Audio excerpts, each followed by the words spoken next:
Right sir. తెలంగాణలో ఒక కొత్త సినిమా ఇంకా రిలీజ్‌కి ముందుగా ఉంది. ఇంకా రిలీజ్ గూడా కాలేదు. 'ఇడుపు కాగితం' అనే సినిమా పైన సోషల్ మీడియాలో ఆ భాష పైన అదేంటి భాష? మా ఆంధ్రాలో తెలుగు డబ్బింగ్ చేస్తారా? లేకపోతే ఇది మేము బీహార్ ఎళ్లి చూడాలంటూ రకరకాల సోషల్ మీడియాలో యుద్ధం జరుగుతా ఉంది సార్. ఏంది 'ఇడుపు కాగితం' అనే ఆ భాష కరెక్ట్‌గా లేదా? అసలు ఎందుకు ఇంత పెద్ద ఎత్తున దీన్ని ఈ విధంగా వైరల్ చేస్తా ఉన్నారు? భానుప్రసాద్ గారు తెలంగాణలో ఒక పదం ఉంటది. హ్మ్. అది ఇడిసిన ముళ్ళు అంటాం మనం. అవును. ఇడిసిన ముళ్ళు అంటే ఒక ముళ్ళను మనం పనికిరాని ఇంట్లో పనికిరాలంటే ముళ్ళ రూపంలో కట్టి బయట వారేసి వస్తాం మనం. హ్మ్. ఇడిసిన హ్మ్. ముళ్ళు హ్మ్. దాంతో మన సంబంధం ఉండదు. అవును. ఉమ్మడి రాష్ట్రం అనేది ఒక ఇడిసిన ముళ్ళ లాంటిది. హ్మ్. అది ఆంధ్రప్రదేశ్ వాళ్ళ పరిపాలన వాళ్ళు, వాళ్ళ ఎలక్షన్స్ వాళ్ళు, వాళ్ళ నాయకులు వాళ్ళు. అవును. అవును. తెలంగాణ మన తెలంగాణ, దీనికి సంబంధించిన నాయకులు, దీనికి సంబంధించిన రాజకీయాలు, దీనికి సంబంధించిన ప్రభుత్వ పథకాలు ఉంటాయి. హ్మ్. భారతీయులుగా కలిసే ఉంటాం. హ్మ్. అదే సందర్భంలో తెలంగాణ అనేది ఒక గొప్ప భౌగోళిక ప్రాంతం. హ్మ్. మొట్టమొదటి తెలుగు పదం నారణ తెలంగాణలో ఏర్పడింది. హ్మ్. గోదావరి ఒడ్డున తెలంగాణలో ఎక్కువ ప్రాంతం ఉంటుంది. 78% ఆఫ్ ఏరియా హ్మ్. తెలంగాణదే. గోదావరి ఒడ్డున అవును. ఈ గోదావరిలో ఒకప్పుడు తేలివాహన నది అనే పేరుతో పిలిచేవాళ్ళు. హ్మ్. తేలివాహన నది అనే పేరుతో పిలిచేవాళ్ళు కాబట్టి దాని ఒడ్డున ఉన్న ప్రాంతం తెలంగాణ అయింది. హ్మ్. ఇక్కడ మాట్లాడే భాష తెలుగు భాష అయింది. హ్మ్. తెలుగు భాష పుట్టుక మూలాలన్నీ కూడా తెలంగాణలో ఉన్నాయి. హ్మ్. మొట్టమొదటి పద్య శాసనము కురిక్యాల శాసనం తెలంగాణదే. హ్మ్. మొట్టమొదటి గద్య శాసనము కొరివి శాసనం తెలంగాణదే. హ్మ్. మొట్టమొదటి భాషా ప్రయోగాలు మొత్తం తెలంగాణనే. హ్మ్. సో తెలుగు భాష పుట్టింది తెలంగాణలో. హ్మ్. తెలంగాణ యాస తెలుగు భాషకు సంబంధించిన ఒక స్పష్టమైన రూపం. ఇవన్నీ తెలియకుండా హ్మ్. తెలుగు భాష మీద తెలంగాణ మీద అవగాహన లేకుండా నీకు నీ ఉనికిలో లేని ఒక పదం హ్మ్. ఒరిజినల్ తెలుగు పదం అయినా దాన్ని గుర్తుపట్టలేకుండా నువ్వు ఉన్నప్పుడు హ్మ్. నేను చూసి జాలిపడడం తప్ప ఏం లేదు. ఇడుపు కాగితం అంటే ఏంటిది? బేసిక్గా విడిచిపెట్టిన కాగితం. హ్మ్. మన దగ్గర భార్యాభర్తలు విడిపోయే స్వేచ్ఛ కూడా తెలంగాణ సంస్కృతిలో ఉంటుంది, అన్ని సంస్కృతిలో ఉంటుంది. హ్మ్. ఆ కాగితాన్ని మనం ఏం చేస్తాం, ఇంట్లో కూడా తీసుకురాం, బయట సూర్యులో చెప్తాం మనం. అవును. ఆ పదాన్ని ఉపయోగించి ఒక సినిమా తెలంగాణ యాస భాషలో తీసినప్పుడు హ్మ్. అవహేళన చేస్తూ సోషల్ మీడియాలో పోస్టులు చేయడం ఏదైతుందో వాళ్ళ అమాయకత్వానికి లేదా అజ్ఞానానికి, అవివేకానికి, బలుపుకు, అహంకారానికి నిదర్శనంగా మనం చూడాలి. హ్మ్. తెలుగు భాష పుట్టిన తెలంగాణలో తెలుగు సంస్కృతి మొత్తం ప్రపంచానికి వ్యాప్తి మీద కాకతీయులు పరిపాలించిన తెలంగాణ నుంచి. హ్మ్. అలాగే తెలంగాణ భాష యాస ఒక అద్భుతమైనవి. దీన్ని గర్విస్తాం. హ్మ్. మనం ఎవరం కూడా ఆంధ్ర ప్రజలకు వ్యతిరేకం కాదు. హ్మ్. ఆంధ్ర ప్రజలు మాట్లాడే భాషకు కూడా మనం వ్యతిరేకం కాదు. ఆంధ్ర అనే పదమే సంస్కృత పదం. హ్మ్. కానీ తెలంగాణ భాషను వెక్కిరించే ప్రయత్నాలు ఏం జరిగినా కూడా ఖచ్చితంగా వాటిని మేము ఎదుర్కొంటాం. హ్మ్. కాబట్టి ఎవరైతే ట్రోలింగ్లు వేస్తున్నారో హ్మ్. వాళ్ళ కనీస పరిజ్ఞానం లేని భాషా అజ్ఞానులు. హ్మ్. మీకు ఒక విషయం తెలుసా? హ్మ్. ఈ రోజు భారత రాజ్యాంగం ప్రకారం 6 భాషలకు ప్రాచీన హోదా ఉంది. హ్మ్. తెలుగు భాషకు ప్రాచీన హోదా ఇవ్వడాన్ని ఒకతను కోర్టులో సవాల్ చేశాడు, మద్రాసు కోర్టులో. హ్మ్. ఒక భాషకు ప్రాచీన హోదా ఇవ్వాలంటే 2 ఉండాలి. ఒకటి 1000 సంవత్సరాల సాహిత్య చరిత్ర ఉండాలి, 2 సంవత్సరాల భాష పుట్టుక చరిత్ర ఉండాలి. హ్మ్. తెలుగు భాష 1000 సంవత్సరాల సాహిత్య చరిత్ర ఉందనే విషయాన్ని తెలంగాణ నుంచే ప్రూవ్ అయింది. హ్మ్. ఇప్పుడు చెప్పిన కురికాల శాస్త్రం కానీ, అట్లాగే నేను చెప్పిన నిరావధి చేసిన గద్య శాస్త్రం, కొరివి శాస్త్రం కానీ, హ్మ్.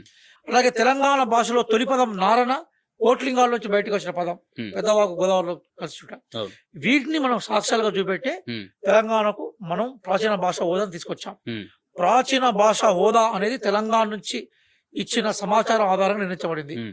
తెలుగు భాష మనది, తెలంగాణ వాడిది. దాని తర్వాత ఇది ఆంధ్రాకు ఫ్లో అయిపోయింది. హ్మ్. తొలి నాగరికత రాజయుగ నాగరికత, కాపర్ సివిలైజేషన్ ఇక్కడిది. దాని తర్వాత ఈ నాగరికత అక్కడికి ఫ్లో అయింది. హ్మ్. దాన్ని గుర్తించకుండా తెలంగాణ పట్ల ఏదో అక్కస్తోటి, అసూయతోటి సినిమా పేర్లు మేము కష్టపడి అస్తిత్వంతో సినిమాలు నిర్మిస్తుంటే హ్మ్. దాన్ని ప్రశ్నించడం తప్పు. హ్మ్. అట్లా కూడా మీరు మొన్న ఒక సినిమా తీసారుగా, మా విడాకులు అన్నారు. హ్మ్. మనం మా విడాకులు అంటాం మనం. హ్మ్. మీరు మా విడాకులు అన్నారు. హ్మ్. మరి దాన్ని పుష్ప సినిమా ఉంది, హ్మ్. మీ డైలాగులన్నీ కూడా వ్యతిరేకమే కదా. అవును. అనేక తెలుగు సినిమాలలో తెలంగాణ వాళ్ళని భయంకరంగా విలన్లుగా చిత్రీకరించే చరిత్ర మీది కదా. హ్మ్. కాబట్టి అట్లాంటి ప్రయత్నాలు చేయకండి. హ్మ్. చక్కగా కలిసి ఉండే ప్రయత్నాలు చేయండి, ఆదరిస్తాం. హ్మ్.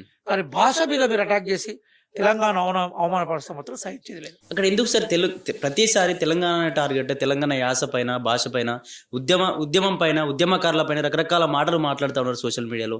ఉద్యమకారులను తాగుబోతులు అని మాట్లాడడం, ఉద్యమకారులు రకరకాల మాటలు ఎందుకు, ఇటువంటి మాటలు ఎందుకు మాట్లాడాల్సి వస్తుంది? అంటే మళ్ళీ తెలంగాణను వాళ్ళ గుప్పిట్లోకి తీసుకునేటువంటి ప్రయత్నం ఏమైనా జరుగుతుందా? తెలంగాణ రాష్ట్ర ఏర్పాటు అనేది ఉద్యమకారుల యొక్క కృషి, త్యాగం. అవును. దాన్ని వాళ్ళు జీర్ణించుకోలేకపోతున్నారు. హ్మ్. చాలా కాలం వరకు వాళ్ళు భాషా సంస్కృతికి ఆధిపత్యం తీసుకొచ్చిండ్రు. హ్మ్. సినిమాలు మొత్తం వాళ్ళే కదా. అవును. ఆ సినిమా భాష కూడా 2 జిల్లాలే, మొత్తం ఆంధ్ర ప్రాంతాన్ని కూడా కాదు, కృష్ణా గుంటూరు జిల్లా. హ్మ్. పాఠ్య పుస్తకాల వాళ్ళే భాషా అధికారం. ఛానళ్లలో వాళ్ళే భాష అధికారం. వీటన్నిటిని సవాల్ చేస్తూ తెలంగాణ ఉద్యమం బయటకు వచ్చింది. సోనియా గాంధీ గారు ప్రజల ఆకాంక్షలు అనుసరించి తెలంగాణ రాష్ట్రాన్ని ఇచ్చింది. ఇప్పుడు తెలంగాణ రాష్ట్రం వాళ్ళకన్నా జీడిపిలో మెరుగుదలలో ఉన్నది, పర్ క్యాపిటల్ లో మెరుగుదల ఉంది, హైదరాబాద్ విశ్వనగరం ఉంది, ఇంకా వాళ్ళకు రాజధాని మీద స్పష్టంగా చెప్పుకునే పరిస్థితిలో ఉన్నారు. తెలంగాణ అభివృద్ధిని చూసి వాళ్ళు తట్టుకోలేక ఇట్లాంటి కామెంట్ చేసే వాళ్ళు కొద్దిమంది ఉన్నారు. అందరూ ఆంధ్రప్రదేశ్ అట్లా ఉండరు. ఆంధ్ర ప్రజల్లో కూడా బాగా ఆలోచించే వాళ్ళు, ప్రగతిశీలవాదులు, అభ్యుదయవాదులు, అభివృద్ధిని కోరుకునే వాళ్ళు ఉంటారు, ఉన్నతంగా ఆలోచించే వాళ్ళు ఉంటారు. కానీ కొంతమంది తెలంగాణ మీద జలసీతోటి తెలంగాణ భాషను, యాసను అవహేళన చేసే ప్రయత్నంలో వాళ్ళు ఏదో షాడిస్ట్ ఆనందాన్ని పొందాలనుకుంటున్నారు. ఆ షాడిస్ట్ ఆనందాన్ని పొందే వాళ్ళని చూసి జాలిపడాల్సిన తప్ప ఏం లేదు. అదే సందర్భంలో మన ఆత్మగౌరవానికి కానీ భాషకు, యాసకు ఎక్కడన్నా ఛాలెంజ్ ఏర్పడినప్పుడు ఖచ్చితంగా రక్షించుకునే క్రమంలో తెలంగాణ ఉద్యమకారులుగా మనం ముందుంటాం. రైట్ సార్, చివరిగా తెలంగాణలో కాంగ్రెస్ పార్టీ అధికారంలోకి వచ్చినప్పటి నుంచి కొంచెం ఆంధ్ర పెత్తందర్ల హవా కొనసాగుతున్నట్టుగా ఉంది అంటూ తెలంగాణ ఉద్యమకారులే మాట్లాడుతూ ఉన్నారు. నిజంగా ఎందుకు ఇటువంటి మాటలు మాట్లాడాల్సి వస్తుంది? నిజంగా ఇటువంటి ఏమైనా జరుగుతుందా? ఇటు విగ్రహాల విషయంలో కావచ్చు, నా జాగిర్ అని చెప్పేసి మాట్లాడిన వాళ్ళపైన కనీసం కాంగ్రెస్ పార్టీ విమర్శించలేదు అంటే, వాళ్ళపైన మాట్లాడలేదు ఎందుకు అని చెప్పేసి రకరకాల వాదనలు వినిపిస్తా ఉన్నాయి. ఏం చెప్తారు? మిమ్మల్ని అడుగుతున్నాను సార్, గతంలో జిహెచ్ఎంసీ ఎన్నికలు జరిగినప్పుడు టిఆర్ఎస్ నేత కేటీఆర్ గారు ఏమన్నారు, మాది తెలంగాణ రాష్ట్రమితి కాదు, మాది తెలుగు రాష్ట్రమితి అన్నాడు. రోజారాణి గారి ఇంటికి పోయి చేపల పులుసులు చాలా కమ్మగా ఉందని మెచ్చుకున్నది ఎవరో మీకు తెలుసు, నాకు తెలుసు. వైఎస్ జగన్మోహన్ రెడ్డి గారికి హారతులు పట్టింది ఎవరో మీకు తెలుసు, నాకు తెలుసు. చంద్రబాబు నాయుడు గారు పశువు ఖండను ఎవరు కప్పుకున్నారో మీకు తెలుసు, నాకు తెలుసు. ఈ రోజు ఆ పార్టీకి సంబంధించిన మీడియా కాంగ్రెస్ పార్టీ బదనాం చేయాలనుకుంటే ఒకవేళ మా వైపు చూపెట్టే ప్రయత్నం చేస్తే 4 వైపు మీ వైపు 4 వేలు మీ వైపు చూపెట్టే ప్రయత్నం చేస్తున్నాం అని కూడా చెప్తున్నాం. ఈ రోజు గద్దారి పేరు మీద అవార్డులు ఇచ్చే ప్రయత్నాన్ని తెలంగాణ చేసింది.